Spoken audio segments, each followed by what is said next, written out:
નમસ્કાર વિદ્યાર્થી મિત્રો, આજે આપણે ધોરણ 12 વિષય અર્થશાસ્ત્ર ચેપ્ટર નંબર 6 બેરોજગારીમાં લેક્ચર નંબર 5ની વાત કરીશું. લેક્ચર નંબર 4નો અધૂરો પ્રશ્ન કે બેરોજગારીના કારણો જણાવો. કોના કારણો જણાવો? બેરોજગારી ઉદ્ભવવાના કારણો જણાવો. બેરોજગારી ઉદ્ભવવાના 10 કારણોમાં પહેલાં કારણ જાહેર ક્ષેત્રની બિનકાર્યક્ષમતા. બીજો મુદ્દો માનવ શક્તિના આયોજનનો અભાવ.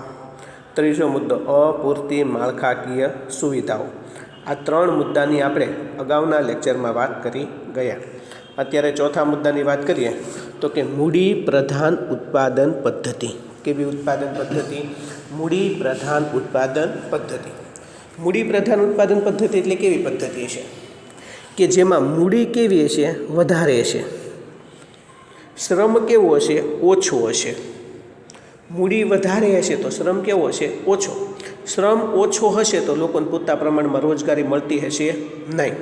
તો બેરોજગારીમાં શું થાય છે? વધારો થતો જોવા મળે છે. ખ્યાલ આવી જાય વિદ્યાર્થી મિત્રો કે મૂડી પ્રધાન ઉત્પાદન પદ્ધતિ કે ભારતમાં મૂડીની શું જોવા મળે છે? અછત. આપણા દેશમાં પૈસા નથી, પરંતુ શ્રમની શું જોવા મળે છે? છત જોવા મળે. અછતની છત આવશે. રેડી? મૂડીની અછત જોવા મળે છે અને શ્રમની છત જોવા મળે છે. શ્રમ વધારે છે, લોકો વધારે છે, વસ્તી વધારે છે, એટલે શ્રમ કેવો છે? વધારે. પરંતુ મૂડીની શું છે? અછત જોવા મળે છે. કે આવી પરિસ્થિતિમાં બેરોજગારીની સમસ્યા હળવી કરવા માટે મૂડી ઓછી છે, શ્રમિકો વધારે છે, મૂડીની અછત છે, શ્રમની છત આવશે. અહીંયા છત છે તો બેરોજગારીની સમસ્યા હળવી કરવા માટે શ્રમ પ્રધાન ઉત્પાદન પદ્ધતિ અપનાવવી વધારે અનુકૂળ ગણવામાં આવે છે. રેડી? શ્રમ પ્રધાન ઉત્પાદન પદ્ધતિ અપનાવશો તો એ પદ્ધતિ વધારે અનુકૂળ કે વધારે યોગ્ય ગણવામાં આવે છે.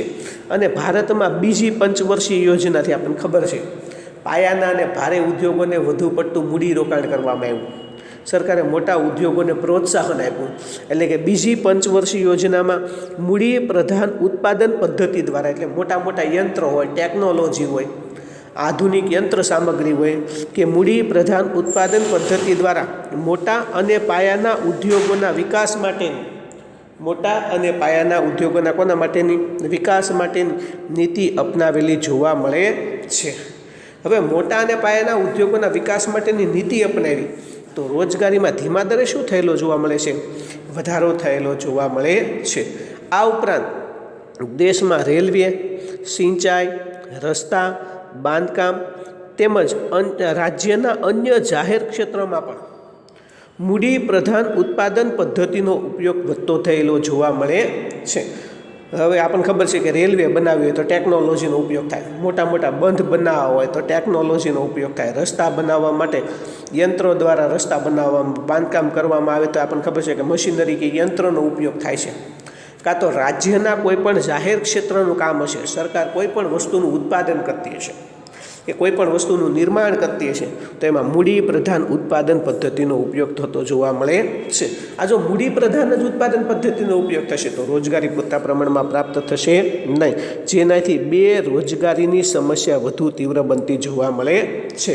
અને બેરોજગારીના અભ્યાસ માટે રચાયેલી વેક્ટર રામન સમિતિ અને ભગવતી સમિતિની આગળ આપણે વાત કરી ગયા. એણે બેરોજગારીના 4 માપદંડો રજૂ કર્યા હતા. અને બીજી વેક્ટર રામન સમિતિએ એવી ભલામણ કરી છે કે આપણે વાત કરીએ તો કે વેક્ટર રામન સમિતિ અને ભગવતી સમિતિએ ભારતમાં વધુ પડતા યાંત્રિકીકરણનો, વધુ પડતી ટેકનોલોજીના ઉપયોગ સામે શું દર્શાવેલો જોવા મળે છે? વિરોધ કરેલો જોવા મળે છે. ખ્યાલ આવી જાય વિદ્યાર્થી મિત્રો? કઈ ઉત્પાદન પદ્ધતિ? મૂડી પ્રધાન ઉત્પાદન પદ્ધતિ કે ભારતમાં મૂડીની શું છે? અછત છે. જ્યારે શ્રમની શું છે? છત છે, એટલે વધારો છે, અછત નથી આવતો, અહીંયા છત આવશે. આ પરિસ્થિતિમાં બેરોજગારીની સમસ્યા હળવી કરવા માટે શ્રમ પ્રધાન ઉત્પાદન પદ્ધતિ અપનાવી વધારે અનુકૂળ ગણવામાં આવે છે. અને આપણને ખબર છે કે ભારતમાં બીજી પંચવર્ષીય યોજનામાં મૂડી પ્રધાન ઉત્પાદન પદ્ધતિ દ્વારા પાયાના અને ભારે ઉદ્યોગોના વિકાસ માટેની નીતિ અપનાવેલી જોવા મળે છે, જેથી રોજગારીમાં કેવા દરે વધારો થયો છે? ધીમા દરે. જોઈએ તેટલા પ્રમાણમાં રોજગારીની તકોમાં વધારો કરી શકાયો નથી. ઉપરાંત દેશમાં રેલવે હોય, સિંચાઈ હોય, રસ્તા, બાંધકામ કે રાજ્યના અન્ય જાહેર ક્ષેત્રના કામોમાં પણ મૂડી પ્રધાન ઉત્પાદન પદ્ધતિનો ઉપયોગ થતો જોવા મળે છે. પરિણામે બેરોજગારીની સમસ્યા વધુ કેવી બનતી થયેલી જોવા મળે છે? તીવ્ર બનતી થયેલી જોવા મળે છે. અને દેશમાં બેરોજગારીનો અભ્યાસ કરવા માટે રચાયેલી વેક્ટરામન સમિતિ અને ભગવતી સમિતિએ પણ ભારતમાં વધુ પડતા યાંત્રિકીકરણ સામે શું કરેલો જોવા મળે છે? વિરોધ કરેલો જોવા મળે છે. ખ્યાલ આવી જાય વિદ્યાર્થી મિત્રો?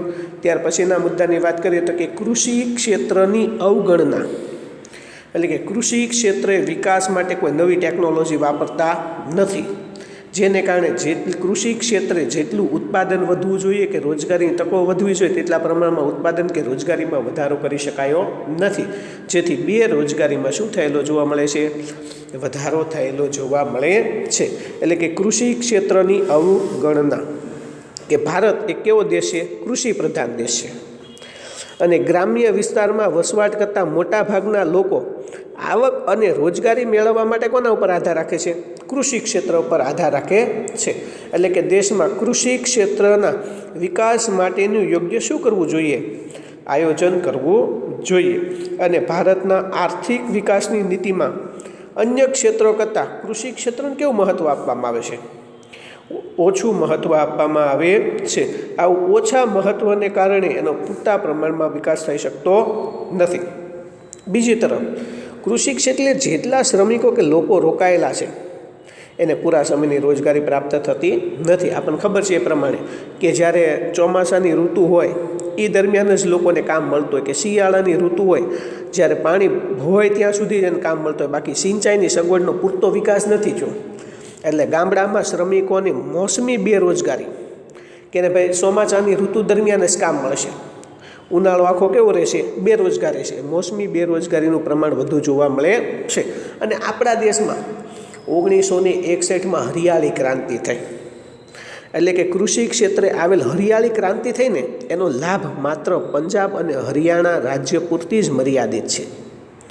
કૃષિ ક્ષેત્રે સાર્વત્રિક રોજગારીની તકોમાં વધારો થઈ શક્યો નથી. હમણાં આપણને ખબર છે કે ખેડૂતો જે આંદોલન કરે છે એમાં મોટે ભાગે પંજાબના ખેડૂતો છે, હરિયાણાના ખેડૂતો છે, કારણ કે એ ખેડૂતો સદ્ધર ખેડૂતો છે. એને ખબર છે કે કૃષિ બિલ આવશે ને તો આપણને એટલું નુકસાન થશે, માટે વિરોધ કરે છે. કે ભારતના ખેડૂતો વિરોધ નથી કરવા, ગુજરાતના ખેડૂતો વિરોધ કરવા નથી જતા, કારણ કે ખેડૂતોની આવક જ એટલી ઓછી છે. કારણ કે હરિયાળી ક્રાંતિ થઈ છે ને ખાલી પંજાબ અને હરિયાણા અમુક રાજ્યો પૂરતી સીમિત છે. કૃષિ ક્ષેત્રે હરિયાળી ક્રાંતિનો સાર્વત્રિક વિકાસ નથી થયો. આખા દેશમાં હરિયાળી ક્રાંતિ નથી આવી ગઈ. આપણા દેશમાં જોઈએ તો હરિયાળી ક્રાંતિ માત્ર ઘઉં, ચોખા, કપાસ એવા પાકો પૂરતી જ મર્યાદિત છે. બધા પાકોમાં હરિયાળી ક્રાંતિ નથી થઈ. રેડી? એટલે રોજગારી તકોમાં વધારો થઈ શકતો નથી. આ ઉપરાંત કૃષિ ક્ષેત્ર ઉપર વસ્તીનું વધતું ભારણ, સિંચાઈની અપૂરતી સગવડો હોય છે, સિંચાઈની સુવિધા પૂરતી ન થાય, વરસાદ અનિયમિત પડતો હોય, ધિરાણ પૂરતા પ્રમાણમાં પ્રાપ્ત ન થતું હોય, અને બિન કૃષિ ક્ષેત્રનો પૂરતા પ્રમાણમાં વિકાસ ગ્રામ્ય વિસ્તારમાં ન થવાને કારણે ગ્રામ્ય વિસ્તાર પહેલાં આપણે કીધું કે મોસમી બેરોજગારી જોવા મળે છે. બીજી કેવી બેરોજગારી? પ્રચ્છન્ન બેરોજગારી પણ વ્યાપક પ્રમાણમાં જોવા મળે છે. પ્રચ્છન્ન બેરોજગારી એટલે શું? આપણે જોઈ ગયા કે જે કામમાં જેટલા માણસોની જરૂર હોય એની કરતાં કેવા માણસો રોકાયેલા હોય? વધુ માણસો રોકાયેલા હોય. આવા વધારાના માણસોને કામ પરથી ખસેડી લેવામાં આવે તો ઉત્પાદનમાં કોઈ પણ પ્રકારનો ફેરફાર થતો નથી. એને પ્રચ્છન્ન બેરોજગારી તરીકે ઓળખવામાં આવે છે. ખ્યાલ આવી જાય? કોની અવગણના? કૃષિ ક્ષેત્રના વિકાસની અવગણના. કે ભારત એક કેવો દેશ ગણવામાં આવે છે? કૃષિ પ્રધાન દેશ ગણવામાં આવે છે. અને ગ્રામ્ય વિસ્તારમાં વસવાટ કરતી મોટા ભાગની વસ્તી આવક કે રોજગારી મેળવવા માટે કોના ઉપર આધાર રાખે છે? કૃષિ ક્ષેત્ર પર આધાર રાખતી જોવા મળે છે. પરંતુ કૃષિ ક્ષેત્રના વિકાસ માટેનું યોગ્ય શું કરવું જોઈએ? આયોજન કરવું જોઈએ. અને ભારતમાં આર્થિક વિકાસની નીતિમાં જેટલું અન્ય ક્ષેત્રને મહત્ત્વ આપે, ઉદ્યોગ ક્ષેત્ર, સેવા ક્ષેત્રમાં, એની કરતાં કૃષિ ક્ષેત્રને કેવું મહત્ત્વ આપવામાં આવે છે? ઓછું મહત્ત્વ આપવામાં આવે છે, જેથી કૃષિ ક્ષેત્રનો યોગ્ય વિકાસ થઈ શકતો નથી. અને કૃષિ ક્ષેત્રે જેટલા શ્રમિકો રોકાયેલા છે એટલા શ્રમિકોને પૂરા સમયની રોજગારી ન મળતા ગ્રામીણ વિસ્તારમાં મોસમી અને પ્રચ્છન્ન બેરોજગારી કેવા પ્રમાણમાં જોવા મળે છે? વધુ પ્રમાણમાં જોવા મળે છે. અને કૃષિ ક્ષેત્રે થયેલી હરિયાળી ક્રાંતિનો લાભ 1961માં હરિયાળી ક્રાંતિ, એનો લાભ માત્ર પંજાબ અને હરિયાણા પૂરતી અમુક રાજ્યો પૂરતી જ કેવો છે? મર્યાદિત છે. અને કે એનો સાર્વત્રિક વિકાસ ન થવાને કારણે રોજગારીની તકોમાં વધારો કરી શકાતો નથી. આ ઉપરાંત દેશમાં કૃષિ ક્ષેત્રે વધતી જતી વસ્તીનું ભારણ, અપૂરતી સિંચાઈની સગવડો, વરસાદની અનિયમિતતા, કૃષિ ધિરાણની અપૂરતી સગવડો અને બિન કૃષિ ક્ષેત્રનો એટલે કે કૃષિ ક્ષેત્રને સહાયક હોય એવા ક્ષેત્રોના ગ્રામ્ય વિસ્તારમાં પૂરતો વિકાસ ન થવાને કારણે ગ્રામ્ય વિસ્તારમાં કૃષિ ક્ષેત્રે પ્રચ્છન્ન બેરોજગારી વ્યાપક પ્રમાણમાં જોવા મળે છે. વ્યાપક એટલે મોટા પ્રમાણમાં જોવા મળે છે. ખ્યાલ આવી જાય? ત્યાર પછીના મુદ્દાની વાત કરીએ તો કે વ્યાવસાયિક શિક્ષણનું નીચું પ્રમાણ. લોકો પાસે શિક્ષણ છે પણ બજારમાં જેવા લોકો ભણેલા શિક્ષિત જોઈએ એવા મળતા નથી. ખ્યાલ? એટલે વ્યાવસાયિક શિક્ષણનું નીચું પ્રમાણ. વ્યાવસાયિક શિક્ષણ એનામાં નથી, એને કારણે એને પૂરતા પ્રમાણમાં રોજગારી પ્રાપ્ત થતી નથી, જેથી બેરોજગારીમાં વધારો થતો જોવા મળે છે. એટલે કે ભારતમાં શિક્ષિતોની સંખ્યા કેવી થતી જાય છે? વધતી જાય છે. કાં તો ભારતમાં શિક્ષિતોની વધતી જતી બેરોજગારી, અત્યારે દેશમાં કેવા બેરોજગાર છે? શિક્ષિત બેરોજગાર વધારે છે. નું મુખ્ય કારણ ખામીયુક્ત શિક્ષણ પદ્ધતિ છે. આપણી શિક્ષણ પ્રણાલી જેવી છે કે દેશના દરેક ક્ષેત્રમાં બદલાતી જતી કાર્ય પદ્ધતિને અનુરૂપ, આપણને ખબર છે રોજે રોજ નવી નવી ટેકનોલોજી આવતી જાય, એને અનુરૂપ શ્રમિકો તૈયાર થાય એવી આજની શિક્ષણ પ્રણાલી સફળ થઈ નથી. એટલે કે જેવી ટેકનોલોજી બદલાય એ પ્રમાણે શ્રમિકોની આવડતે બદલાવી જોઈએ, એવા શ્રમિકો તૈયાર થવા જાય, પરંતુ શિક્ષણ પ્રણાલી જૂની પ્રણાલી છે એ પૂરતા પ્રમાણમાં સફળ થઈ નથી. એટલે કે આર્થિક વિકાસનો દર ઊંચો લઈ જવા માટે, આપણને ખબર છે દેશના આર્થિક વિકાસનો દર કેવો લઈ જવા માટે? ઊંચો લઈ જવા માટે ખેતી હોય, ઉદ્યોગ હોય કે અન્ય ક્ષેત્ર હોય ત્યાં કેવી ટેકનોલોજી, નવી ટેકનોલોજી અને યાંત્રિકીકરણનો આપણે ઉપયોગ કરીએ છીએ. પરંતુ આ ટેકનોલોજી કે યાંત્રિકીકરણને ચલાવવા માટે આ નવી પદ્ધતિને અનુરૂપ કેળવાયેલા એટલે તાલીમ પામેલા ટેકનોલોજીનું જ્ઞાન ધરાવતા કુશળ શ્રમિકોની જરૂર પડે છે. પરંતુ વર્તમાન શિક્ષણ પદ્ધતિ આવા વ્યવસાયિક શિક્ષણનું પ્રમાણ ખૂબ જ કેવું છે? ઓછું છે. માત્ર પુસ્તકીય જ્ઞાન જ આપવામાં આવે કે બાર કરીને શું કરીએ તો કે બીકોમ કરી, ખ્યાલ આવી જાય છે, કાં તો બીએસસી કરી, કાં તો બીએ કરી. પણ ટેકનોલોજી આજના સમયમાં કેવા શ્રમિકોની માંગ છે એને અનુરૂપ શિક્ષણ પ્રણાલીમાં કોઈ પણ પ્રકારનો ફેરફાર થતો નથી, જેથી બેરોજગારીમાં વધારો થતો જોવા મળે છે. અને શિક્ષણ મેળવ્યા પછી પણ બીકોમ કરી લીધું પછી હું કાંઈ નહીં, શિક્ષણ મેળવ્યા પછી પણ સ્વરોજગારી મેળવી શકાય તેટલી તેનામાં ક્ષમતા નથી. સ્વરોજગાર એટલે પોતાની જાતે કોઈ ધંધો ઊભો કરી એવી એનામાં કોઈ આવડત આવી છે નહીં. પરિણામે બેરોજગારીની સમસ્યા વધતી જોવા મળે છે. ખ્યાલ આવી જાય વિદ્યાર્થી મિત્રો કે વ્યાવસાયિક શિક્ષણનું નીચું પ્રમાણ. કોનું નીચું પ્રમાણ? વ્યાવસાયિક શિક્ષણનું નીચું પ્રમાણ. કે ભારતમાં શિક્ષિતોની વધતી જતી બેરોજગારીનું મુખ્ય કારણ ખામીયુક્ત શિક્ષણ પદ્ધતિ છે. કે દેશમાં બદલાતી જતી કાર્ય પદ્ધતિને અનુરૂપ કામ કરી શકે તેવા શ્રમિકો તૈયાર થાય તેવી આજની શિક્ષણ પ્રણાલી સફળ થઈ નથી. કે આર્થિક વિકાસનો દર ઊંચો લઈ જવા માટે ખેતી ક્ષેત્ર, ઉદ્યોગ ક્ષેત્ર કે અન્ય ક્ષેત્રે નવી ટેકનોલોજી અને યાંત્રિકીકરણ અપનાવવું પડે. આ નવી ટેકનોલોજીને ચલાવવા માટે કેળવાયેલા અને ટેકનોલોજીનું જ્ઞાન ધરાવતા કુશળ શ્રમિકોની જરૂર પડે. પરંતુ વર્તમાન શિક્ષણ પદ્ધતિમાં આવું વ્યવસાયિક શિક્ષણનું પ્રમાણ ખૂબ જ કેવું છે? ઓછું છે. અને શિક્ષણ મેળવ્યા પછી પણ વ્યક્તિ સ્વરોજગારી મેળવી શકે તેટલી ક્ષમતા હોતી નથી. પરિણામે બેરોજગારીની સમસ્યા વધતી જોવા મળે છે. ખ્યાલ આવી જાય? ત્યાર પછીના મુદ્દાની વાત કરીએ તો કે વસ્તી વૃદ્ધિનો ઊંચો દર. કોનો ઊંચો દર? વસ્તી વૃદ્ધિનો ઊંચો દર. વસ્તી વૃદ્ધિનો ઊંચો દર એટલે શું? જેટલા પ્રમાણમાં રોજગારીની તકો વધે છે એની કરતાં વસ્તીમાં કેવો વધારો થાય છે? વધારે વધારો થાય છે. રોજગારીની તકો એટલી જ વધી વસ્તી એટલી વધી ગઈ તો બેરોજગારીમાં શું થાય? વધારો થતો જોવા મળે છે. ખ્યાલ આવી જાય? કોનો ઊંચો દર? વસ્તી વૃદ્ધિનો ઊંચો દર. કે ભારતમાં વસ્તી વૃદ્ધિનો દર ઊંચો રહેવાને કારણે, આપણને ખબર છે કે ભારતમાં વસ્તી વૃદ્ધિનો દર કેવો રહેવાને કારણે? ઊંચો રહેવાને કારણે વસ્તીમાં ખૂબ મોટા પ્રમાણમાં શું થાય છે? વધારો થતો જોવા મળે છે.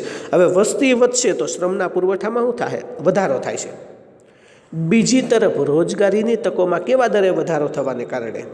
ધીમા દરે વધારો થવાને કારણે બેરોજગારી કે અર્ધ બેરોજગારીમાં શું થાય છે? વધારો થતો જોવા મળે છે. કે દેશમાં દર વર્ષે, આપણા દેશની કુલ વસ્તીમાં દર વર્ષે 1.7 કરોડ જેટલી વસ્તી વધે છે. એ આખા ઓસ્ટ્રેલિયાની વસ્તી કરતાં કેવી છે? વધારે. આખા ઓસ્ટ્રેલિયામાં જેટલી વસ્તી છે ને એટલી વસ્તી તો આપણા દેશમાં એક વર્ષે વધે એની કરતાં વધારે. આમ વસ્તી વૃદ્ધિનો ઊંચો દર હોવાને કારણે દેશમાં રોજગારી આપવાના સાધનો અપૂરતા છે. જેટલી વસ્તી વધે ને એની સામે રોજગારી આપવાના સાધનો પૂરતા નથી. એટલે બેરોજગારીમાં શું થાય છે? વધારો થતો જોવા મળે છે. ખ્યાલ આવી જાય છે? વસ્તી વૃદ્ધિનો ઊંચો દર, કે ભારતમાં વસ્તી વૃદ્ધિનો દર કેવો હોવાને કારણે? ઊંચો હોવાને કારણે કે દેશની કુલ વસ્તીમાં ખૂબ મોટા પ્રમાણમાં શું થાય છે? વધારો થાય છે. વસ્તી વધી ગઈ તો શ્રમના પુરવઠામાં પણ શું થાય છે? વધારો થાય છે. અને બીજી તરફ રોજગારીમાં ધીમા દરે વધારો થવાને કારણે બેરોજગારી અને અર્ધ બેરોજગારીમાં શું થાય છે? વધારો થાય છે. ભારતમાં દર વર્ષે વસ્તીમાં કેટલા કરોડનો વધારો થાય? 1.70 કરોડનો, જે ઓસ્ટ્રેલિયાની કુલ વસ્તી કરતાં પણ કેવી છે? વધારે જોવા મળે છે. આ વસ્તી વૃદ્ધિના ઊંચો દર છે અને રોજગારીની તકો, આ રોજગારી પૂરી પાડવાના સાધનો કેવા છે? અપૂરતા છે. જેથી બેરોજગારીમાં શું થાય છે? વધારો થતો જોવા મળે છે. ત્યાર પછીના મુદ્દાની વાત કરીએ તો કે રોજગારીની તકોમાં ધીમો વધારો. કોની તકોમાં? રોજગારીની તકોમાં કેવો વધારો? ધીમો વધારો. આપણને ખબર છે કે રોજગારીના વધારાને આર્થિક વિકાસના વૃદ્ધિ દર સાથે કેવો સંબંધ છે? ગાઢ સંબંધ છે. જેમ જેમ દેશનો વિકાસનો વૃદ્ધિ દર ઊંચો જશે તેમ તેમ રોજગારીમાં શું થાય? વધારો થાય. અને આયોજનના સમયગાળા દરમિયાન આર્થિક વિકાસનો દર કેવો ગયો? વધતો ગયો. પરંતુ એની સામે પૂરતા પ્રમાણમાં રોજગારી તકો સર્જન થઈ નથી. જેથી દેશનો આર્થિક વિકાસ રોજગારી વિહોણો કાં તો આર્થિક વિકાસ રોજગારી વગરનો થયેલો જોવા મળે છે. આપણને ખબર છે કે આયોજનની શરૂઆતના પ્રથમ 3 દાયકા દરમિયાન, એટલે કે 30 વર્ષ દરમિયાન 1951થી લઈ અને 1980 સુધી 30 દાયકા દરમિયાન આ દેશનો આર્થિક વિકાસનો દર કેટલા ટકાનો હતો? 3.5% હતો. જે 10મી પંચવર્ષીય યોજનામાં વધીને કેટલાનો થઈ ગયો? 7.6%. જે 11મી પંચવર્ષીય યોજનામાં આર્થિક વિકાસનો દર વધીને કેટલો થઈ ગયો? 7.8%નો થયેલો જોવા મળે છે. તેમ તેમ જેમ જેમ યોજનાઓ પૂરી થતી જાય ને તેમ તેમ બેરોજગારીમાં પાછો શું થતો ગયો? વધારો થતો ગયેલો જોવા મળે છે. ખ્યાલ ને? પહેલાં 308 લાખ લોકો બેકાર હતા, હવે પાછા 348.5 લાખ લોકો બેકાર બની ગયેલા જોવા મળે છે. આમ આયોજનબદ્ધ આર્થિક વિકાસના પગલાં ભરવા છતાં વિકાસ થતો ગયો છે, પરંતુ વિકાસ કેવો છે? રોજગારી વિહોણો. જેટલો વિકાસ થવો જોઈએ એટલા પ્રમાણમાં રોજગારી તકોમાં વધારો કરી શકાયો નથી. એટલે કે આયોજનબદ્ધ આર્થિક વિકાસના પગલાં ભરવા છતાં નવા અને જૂના રોજગારી ઈચ્છુકોને, એટલે કે જેને રોજગારી જોતી હોય એને રોજગારીની તકો ઉપલબ્ધ કરી શકાતી નથી. અને કૃષિ ક્ષેત્રે થયેલી હરિયાળી ક્રાંતિ એ કેવા વિસ્તારો પૂરતી? અમુક વિસ્તારો પૂરતી જ કેવી છે? મર્યાદિત થયેલી જોવા મળે છે. અને કૃષિ સિવાયના અન્ય ક્ષેત્રોનો ઓછો વિકાસ થવાને કારણે શ્રમના પુરવઠાને આપણે વાત કરીએ તો કે વધારે અનુરૂપ રોજગારીની નવી તકોનું સર્જન કરવામાં સફળતા પ્રાપ્ત થઈ નથી. જેથી બેરોજગારીમાં શું થાય છે? વધારો થતો જોવા મળે છે. ત્યાર પછીના 9મા મુદ્દાની વાત કરીએ તો કે બચત અને મૂડી રોકાણનો નીચો દર. કે ભારતમાં આયોજનના સમયગાળા દરમિયાન આર્થિક વિકાસનો દર વધતા, આર્થિક વિકાસનો દર જેમ જેમ કેવો જાય? ઊંચો જાય છે, તેમ તેમ રાષ્ટ્રીય આવકમાં શું થાય છે? વધારો થતો જોવા મળે છે. રાષ્ટ્રીય આવક વધી ગઈ, પરંતુ દેશમાં વસ્તી વૃદ્ધિનો દર કેવો હોવાને કારણે? ઊંચો હોવાને કારણે માથાદીઠ આવકનો દર કેવો જોવા મળે છે? નીચો જોવા મળે છે. હવે નીચી માથાદીઠ આવક અને વધતી જતી વસ્તી હશે તો એનો નિભાવ ખર્ચ કેવો થઈ જાય છે?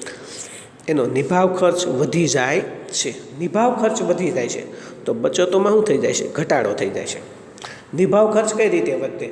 એક તો લોકોની માથાદીઠ આવક કેવી છે? નીચી છે. અને વસ્તીમાં શું થાય છે? વધારો. તો વસ્તીને પૂરી પાડવા માટે માળખાકીય સુવિધા જેમ કે શિક્ષણ હોય, આરોગ્ય હોય, રહેઠાણ હોય, વીજળી હોય, વાહન વ્યવહાર હોય, સંદેશા વ્યવહાર હોય, રસ્તા હોય, આની પાછળ ખર્ચ કેવો થઈ જાય છે? વધી જાય છે. તો બચતોમાં શું થઈ જાય? ઘટાડો.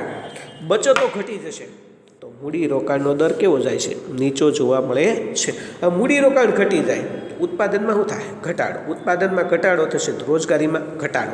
રોજગારી ઘટી જાય બેરોજગારીમાં વધારો થતો જોવા મળે છે. એટલે કે મૂડી રોકાણનો દર નીચો જવાને કારણે ઉદ્યોગ ક્ષેત્ર હોય, ખેતી ક્ષેત્ર હોય કે અન્ય ક્ષેત્રનો પૂરતો વિકાસ ન થવાને કારણે રોજગારીની તકો ઊભી કરી શકાતી નથી. બેરોજગારીની રોજગારીની તકો ઊભી કરી શકાતી નથી.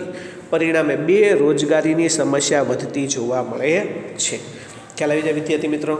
બચત અને મૂડી રોકાણનો કેવો દર? નીચો દર. કે ભારતમાં આયોજનના સમયગાળા દરમિયાન આર્થિક વિકાસનો દર વધતા રાષ્ટ્રીય આવકમાં શું થઈ ગયો છે? વધારો થઈ ગયો છે. આપણા દેશનું બજેટ વિશ્વમાં સૌથી મોટામાં મોટું અર્થતંત્ર ધરાવતો બજેટમાં પહેલા નંબરે આવી ગયું છે. રાષ્ટ્રીય આવકમાં શું થઈ ગયો છે? વધારો થઈ ગયો. પરંતુ વસ્તી વૃદ્ધિનો દર કેવો હોવાને કારણે? ઊંચો હોવાને કારણે માથાદીઠ આવક ઘણી કેવી જોવા મળે છે? નીચી જોવા મળે છે. કે માથાદીઠ આવકમાં નીચા દરે વધારો થયેલો જોવા મળે છે. અને નીચી માથાદીઠ આવક અને વધતી જતી વસ્તીના નિભાવ ખર્ચને કારણે બચતોમાં શું થાય છે? ઘટાડો થતો જોવા મળે છે. બચતો ઘટી ગઈ તો મૂડી રોકાણનો દર કેવો રહે છે? નીચો રહેતો જોવા મળે છે.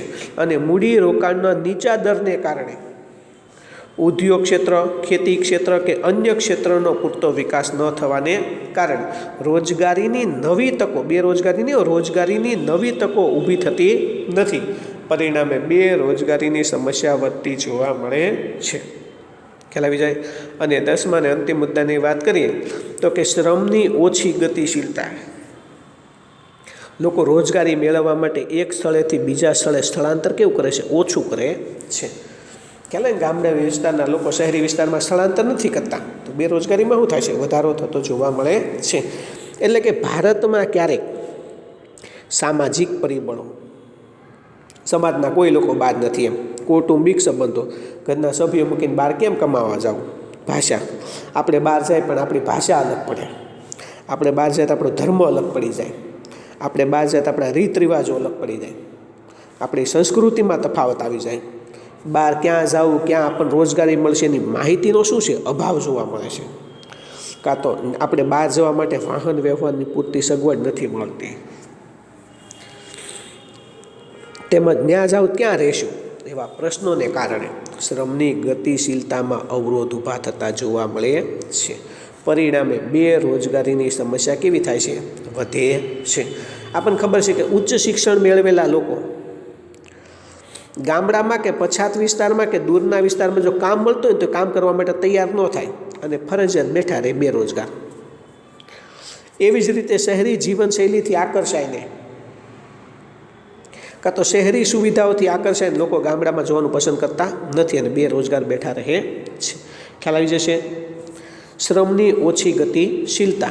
કે ભારતમાં ક્યારેક સામાજિક પરિબળો, કૌટુંબિક સંબંધો, ભાષા, ધર્મ, રીત રિવાજ, સંસ્કૃતિ, માહિતીનો અભાવ, વાહન વ્યવહારની અપૂરતી સગવડો, રહેઠાણની સમસ્યા વગેરે કારણોસર શ્રમની ગતિશીલતા સામે અવરોધો ઊભા થતા જોવા મળે છે. જેને કારણે બેરોજગારીની સમસ્યા વધતી જોવા મળે છે. ઘણી વખત ઉચ્ચ શિક્ષણ મેળવેલા લોકો રોજગારી મળતી હોય પણ ક્યાં મળતી હોય? ગામડામાં મળતી હોય કે દૂરના વિસ્તારમાં મળતી હોય ત્યાં જાતા નથી અને કેવા રહે છે? બેરોજગાર.